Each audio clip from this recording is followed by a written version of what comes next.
آپ نے جب قبول کر لیا ذہنی طور پر سمجھ گئے کہ میں حضور علیہ الصلوۃ والسلام کا غلام ہوں, تو پھر اس کے کچھ تقاضے ہیں.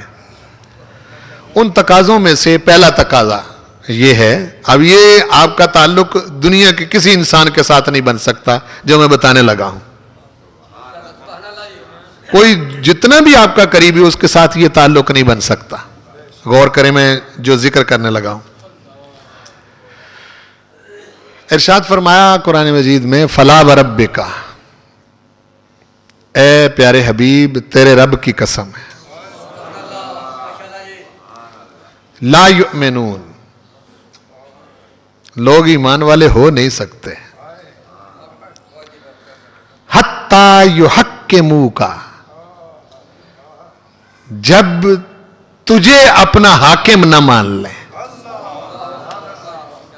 یہ ایمان والے ہو ہی نہیں سکتے جب تک حتی یحکموک فیما شجر بینہم, ان باتوں میں جن میں پھوٹ پڑی ہوئی ہے, اختلاف ہے, کچھ بھی ہے, ان کے مسئلے حل نہیں ہو سکتے جب تک یہ تجھے حاکم نہیں بنائیں گے.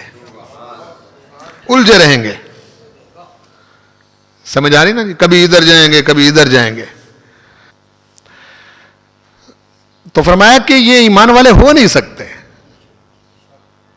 یعنی ایمان والوں کی صف میں ہی شامل نہیں ہو سکتے. حتی یحکموک فیما شجر بینہم, جب تک تجھے حاکم نہ بنا لے ان چیزوں میں جن میں آپس میں ان کے اندر پھوٹ ہے, اختلاف ہے, جو کچھ بھی ہے. فیصلہ کن بات تیری محبوب جب تک نہیں مانیں گے تب تک یہ اختلافوں کے اندر پڑے رہیں گے. پھر آگے بات فرمائی جو وہ بڑی معنی خیز ہے, ثم لا یجدوا فی انفسہم حرجا مما قضیت ویسلموا تسلیما. صرف حاکم مانے نہیں بلکہ جو محبوب تو حکم دے, جو تو حکم دے, پھر یہ اپنے دل میں بھی اس حکم کے بارے میں تنگی محسوس نہ کریں. سن رہے؟ بعض اوقات آپ اپنے والدین کے ساتھ اختلاف کرتے ہیں, ایسا ہو سکتا ہے کہ آپ کو اپنے ابا جی کی بات پسند نہ آئے, ہو سکتا ہے نا. بعض اوقات والدہ کی بات پسند نہ آئے, لیکن دل کے اندر گڑ گڑ کی کوئی پابندی نہیں ہوتی. دل ٹھہرتا نہیں ہے, وہ کہتا ہے ٹھیک ہے میں نے ابا جی ہیں, والد صاحب ہیں, چپ کر گیا ہوں, لیکن میرا دل مطمئن نہیں.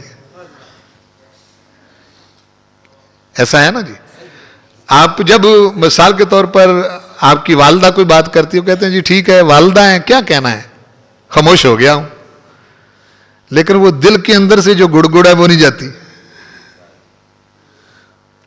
فرمایا نہیں, میرے محبوب کے تعلق اس طرح کا تعلق نہیں سمجھنا. سمجھ آ گئی نا.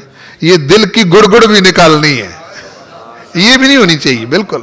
بس ٹھیک ہے جو حضور نے فرما دیا, آمنا وصدقنا, آپ ہی ٹھیک کہہ رہے ہیں, میری کوئی سوچ نہیں, کوئی فکر نہیں, اس کو ایمان کہتے ہیں. جی پابندی تو آپ ویسے بھی کرتے ہیں. آپ گاڑی میں سوار ہیں, ٹریفک سگنل پر جا کے کھڑے ہو جائیں, سرخ اشارہ لگ جائے تو آپ آگے نہیں بڑھ سکتے, ٹھہرنا ہوگا نا, قانون کی پابندی کرنی ہوگی. لیکن آپ کو بہت جلدی ہو سکتی ہے, کہتے ہیں مار ڈالا اس نے, ہیں جی 15 منٹ یہیں لگ جائیں گے, یوں ہو جائے گا, وہ ہو جائے گا. وہ دل کی گڑ گڑ تو نہیں نہ جاتی, اعلیٰ پابندی ہو رہی ہے. کیوں بھائی پابندی ہو رہی ہے, لیکن وہ دل کے اندر وہ جو چیز ہے نا وہ نہیں جا رہی. ایمان کے باب میں اس کی اجازت نہیں ہے. سنیں, ایمان کی جب آپ غلام بن گئے حضور کے تو پھر گڑ گڑ کی اجازت نہیں, نہ گڑ گڑ کی نہ بڑ بڑ کی, پھر کسی شے کی اجازت نہیں ہے. آپ نے مانا کس کو ہے, کس پر ایمان لائے ہیں جی, کس کے آگے آپ نے سرنڈر کیا ہے, کس کے غلام بنے. یہ سوچنا تو ہے نا. اس لیے یہ فرمایا کہ جس وقت محبوب آپ کوئی فیصلہ فرما دیں ثم لا یجدوا فی انفسہم حرجن، یہ جو حرجن ہے اسی کو میں گڑ گڑ کہہ رہا ہوں، پھر یہ اپنے نفس اپنے دلوں کے اندر حرجن کوئی تنگی لا یجدوا نہ پائیں، وَيُسَلَّمُوا تَسْلِیمًا، اور محبوب تیری بات کو ایسے تسلیم کر لیں جیسے تسلیم کرنے کا حق ہے۔